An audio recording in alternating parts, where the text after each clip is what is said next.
Hello friends आपण मानकु मो YouTube channel रे स्वागत एवं आउ एक नुआ वीडियो रे मध्ये स्वागत। आज हम डिस्कस करिबा 2025 मसिया रे होइतिबा डिसेंबर मासर ओटीटी एग्जाम रो क्वेश्चन आंसर को आज हम सीडीपी बा चाइल्ड डेवलपमेंट एंड पेडागोजी रो क्वेश्चन आंसर डिस्कस करिबा। आपण माने जदि आगामी ओटीटी एग्जाम पई प्रिपरेशन करछन्ते वीडियो को निश्चित देखंतु एवं चैनल रे प्रथम थोर पई देखुथिले सब्सक्राइब करि रखंतु। निम्नोक्त मध्यरु केउटी अर्थपूर्ण शिक्षणर एक उदाहरण अटे। बारंबार अभ्यास करी कविताटीए मन रखिबा, गाणितिक सूत्रगुड़िकर पुनरावृत्ति करिबा, कौनसी धारणार व्याख्याकरण, शिक्षकों को अनुसरण करी एक ज्यामितिक चित्र अंकन करिबा। एहार आंसर हबो कौनसी धारणार व्याख्या करिबा बा व्याख्यान करिबा बा ऑप्शन सी सठिक आंसर। पाठ्यक्रम विकास प्रक्रियार प्रथम सोपानटी कौन? पाठ्यखसड़ा प्रस्तुति, शिक्षादान सामग्रीर चयन, पाठ्यक्रमर फलप्रदतार मूल्यांकन, शिक्षार्थी मानकर शिक्षण आवश्यकतार निरूपण। पाठ्यक्रमर विकासर प्रक्रियार प्रथम सोपानटी कौन? यार प्रथम सोपानटी होची शिक्षार्थी मानकर शिक्षण आवश्यकतार निरूपण करिबा बा ऑप्शन डी। पर्यवेक्षण पाई केउं साधनटी व्यवहार करा जाई न थाए? घटनावली विवरण, रेटिंग स्केल, तनखी तालिका ना प्रश्नावली? यार आंसर हबो प्रश्नावली। प्रश्नावली आमे पर्यवेक्षण पाई व्यवहार करि न थाउ।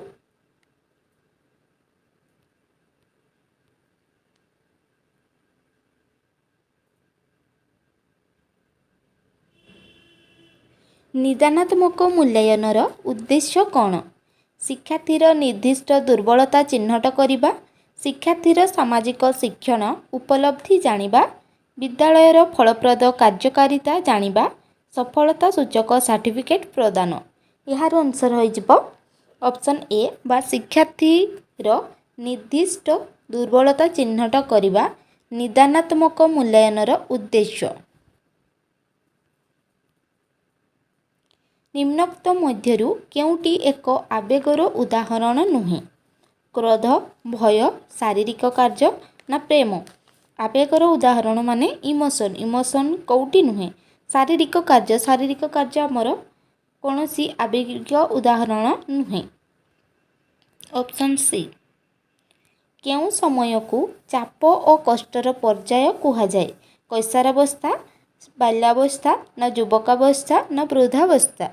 स्ट्रेस एंड स्ट्रेन एज होउछि आपण मानकर कैशोरावस्था बा 6 रो ए हेजिबो कैशोरावस्था।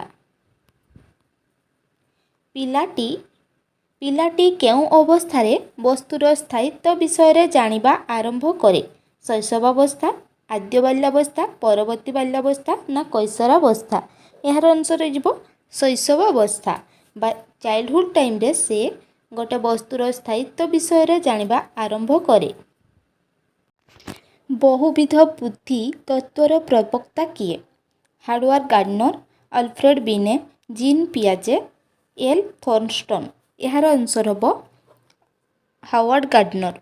बहुविध बुद्धि तत्वर प्रवक्ता होचंती हार्वर्ड गार्डनर।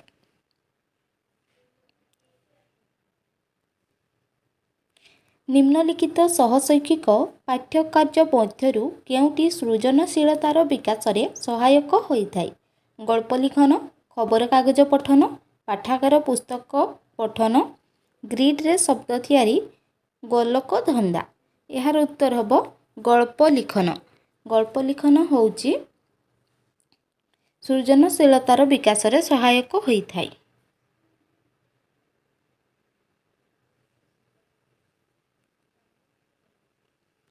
निम्नोक्त मध्यरु केउटी गुणात्मक शिक्षादान रे बाधक साजिथाए?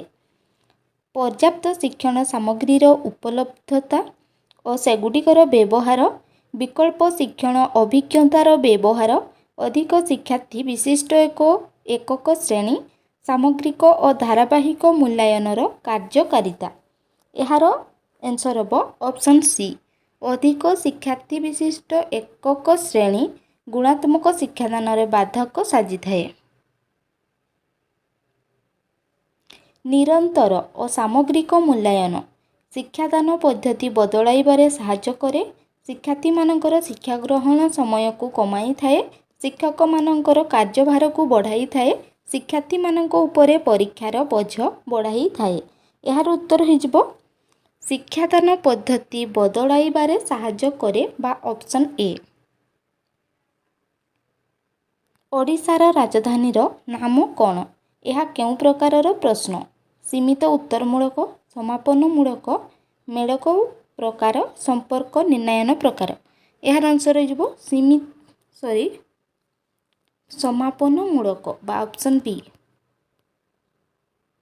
ଏକ ପରିସ୍ଥିତିରେ ଶିକ୍ଷାଲାଭ ଅନ୍ୟ ଏକ ପରିସ୍ଥିତିରେ ଶିକ୍ଷାଲାଭ ଉପରେ କୌଣସି ବିଶେଷ ପ୍ରଭାବ ନ ପକାଇବା। ସକାରାତ୍ମକ ସ୍ଥାନାନ୍ତରଣ, ନକାରାତ୍ମକ ସ୍ଥାନାନ୍ତରଣ, ଶୂନ୍ୟ ସ୍ଥାନାନ୍ତରଣ, ପାର୍ଶ୍ୱ ସ୍ଥାନାନ୍ତରଣ।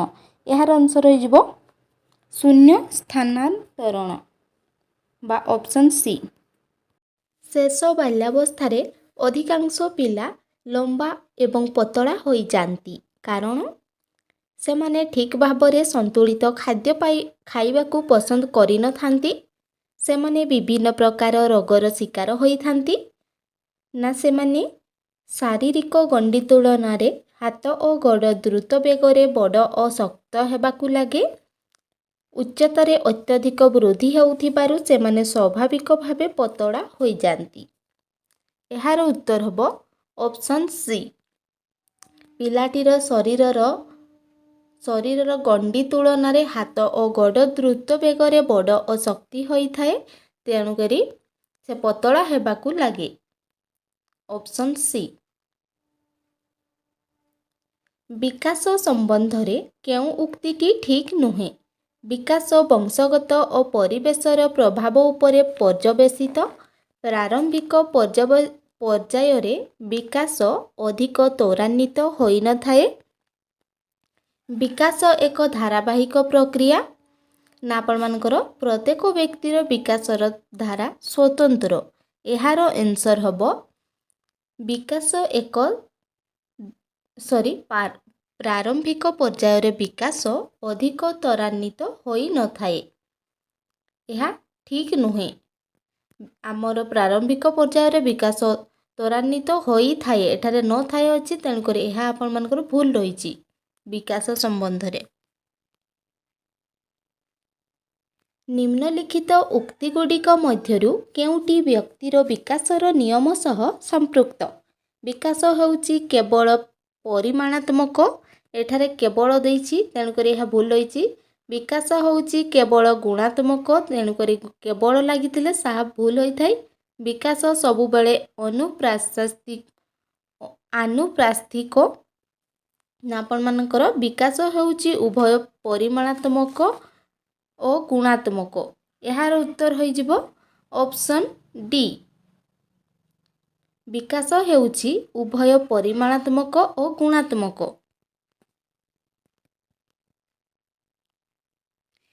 ନିମ୍ନୋକ୍ତ ମଧ୍ୟରୁ କେଉଁଟି ସହପାଠୀ ଶିକ୍ଷଣର ଏକ ଉଦାହରଣ ଅଟେ? ଶ୍ରେଣୀରେ ପାଠ୍ୟପୁସ୍ତକ ପଢ଼ିବା, ଶ୍ରେଣୀରେ ଶିକ୍ଷକଙ୍କୁ ଶୁଣିବା, ଶିକ୍ଷକଙ୍କ ସହାୟତାରେ ନ୍ୟସ୍ତ କାର୍ଯ୍ୟ ସମ୍ପାଦନ କରିବା, ମାନଚିତ୍ର ବ୍ୟବହାର କରି ଦଳରେ ଆଲୋଚନା କରିବା। ଏହାର ଉତ୍ତର ହୋଇଯିବ ଅପସନ୍ ଡି। ମାନଚିତ୍ର ବ୍ୟବହାର କରି ଦଳରେ ଆଲୋଚନା କରିବା ହେଉଛି ସହପାଠୀ ଶିକ୍ଷଣର ଏକ 21-23-24 ଏବଂ 27-25ର ମଧ୍ୟମାନ କେତେ? ମଧ୍ୟମାନ କାଢ଼ିବା ବେଳେ ଆମେମାନେ ପ୍ରଥମେ ସଂଖ୍ୟାଗୁଡ଼ିକୁ ଛୋଟରୁ ବଡ଼ କ୍ରମରେ ଲେଖିବା। 21, 23, 24 21, 21, 23, 24, 25 ଏବଂ 27 ପ୍ରଥମେ ସଂଖ୍ୟାଗୁଡ଼ିକୁ ଛୋଟରୁ ବଡ଼ କ୍ରମରେ ସଜେଇ ଲେଖିବା। ତାପରେ ପ୍ରଥମେ ଏପଟୁ 2 ଜଣକୁ ଛାଡ଼ିବା, ଏପଟୁ 2 ଜଣକୁ, ତାପରେ ମଝିରେ ରହିଲା 23 ଏବଂ 24, ତାକୁ ପ୍ଲସ୍ କରିବା। 23 ଏବଂ 24କୁ ପ୍ଲସ୍ କଲା ପରେ 47 ହୋଇଯିବ।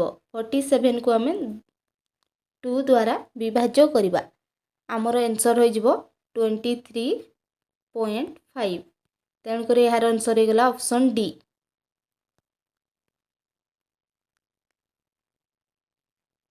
जेतेबेले गोटिए परीक्षण जहाँ मापिबाकू चाहूछि ताहा ही मापे ताहाकू परीक्षणर कौन कुहाଯାଏ? वैधता, पूर्वानुमान, योग्यता, विश्वसनीयता, व्यावहारिकता।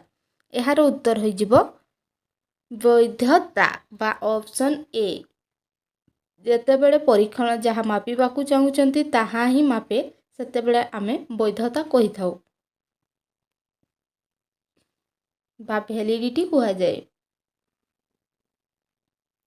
उपलब्धि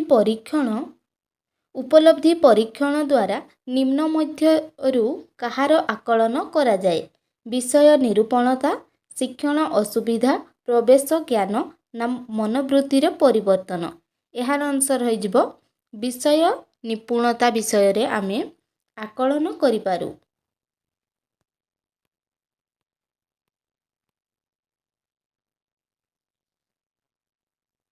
परीक्षणर विश्वसनीयता कहिले कौन बुझाए? परीक्षण फलाफलर स्थिरता, परीक्षण फलाफलर अस्थिरता, परीक्षण फलाफलर सत्यता, परीक्षण फलाफलर पूर्वानुमान योग्यता।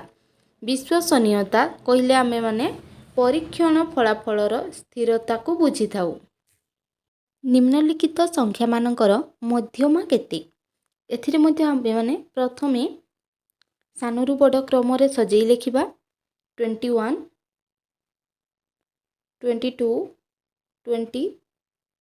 26, 27, 28 मध्यमा काढला बेले मन रखिबे डबल बा रिपीट संख्या को थरे लेखिबा एपटू 2 जन को छाड़िबा एपटू 2 जन को छाड़िबा मझिरे रहिला 26 तेणुक यार आंसर हो जिवो ऑप्शन सी बा 26। निम्नोक्त मध्यरु केउटी दृश्य श्राव सामग्री? दृश्य एवं श्राव दृश्य माने देखि परिबा एवं श्राव माने सुनी परिबा केउटी? कलापटा केवल दृश्य, रेडियो केवल श्राव्य, टेलीविजन यार सठिक आंसर। टेलीविजन को आमे देखि पारू एवं सुनी मध्य पारू। निम्नोक्त मध्यरु केउटी पारंपरिक शिक्षण प्रक्रिया सह संपर्कित? शिक्षण शिक्षकर गुणात्मक शिक्षादान उपरे निर्भर करे, शिक्षण निकट परिवेशरु आहरण करुथिबा अनुभूति उपरे निर्भर करे, शिक्षण पिलार सामाजिक और सांस्कृतिक परिस्थिति उपरे निर्भर करे, शिक्षण शिक्षार्थी सहपाठी शिक्षक और पितामाता भाव विनिमय उपरे निर्भर करे। यार आंसर हो जिवो ऑप्शन ए। शिक्षण शिक्षकर गुणात्मक शिक्षादान उपरे निर्भर करे।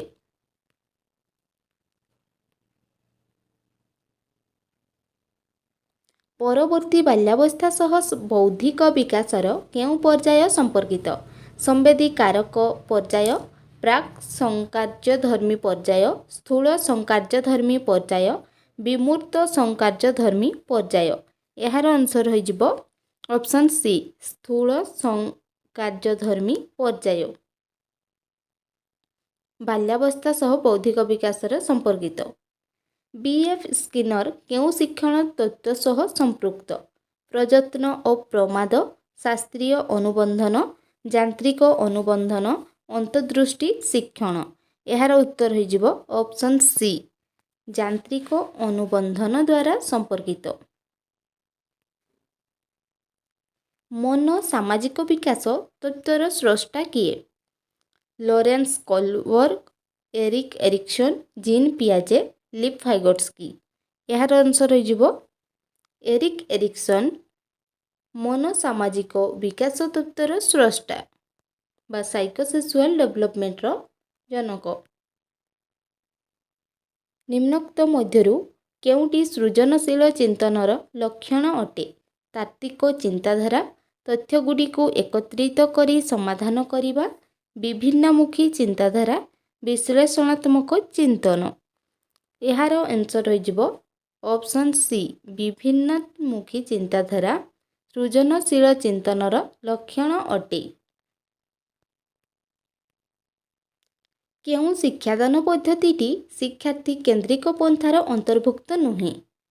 शिक्षार्थी केन्द्रिक पंथार अंतर्भुक्त नुहे। प्रकल्प पद्धति, व्याख्यान पद्धति, परीक्षण पद्धति, समस्या समाधान पद्धति।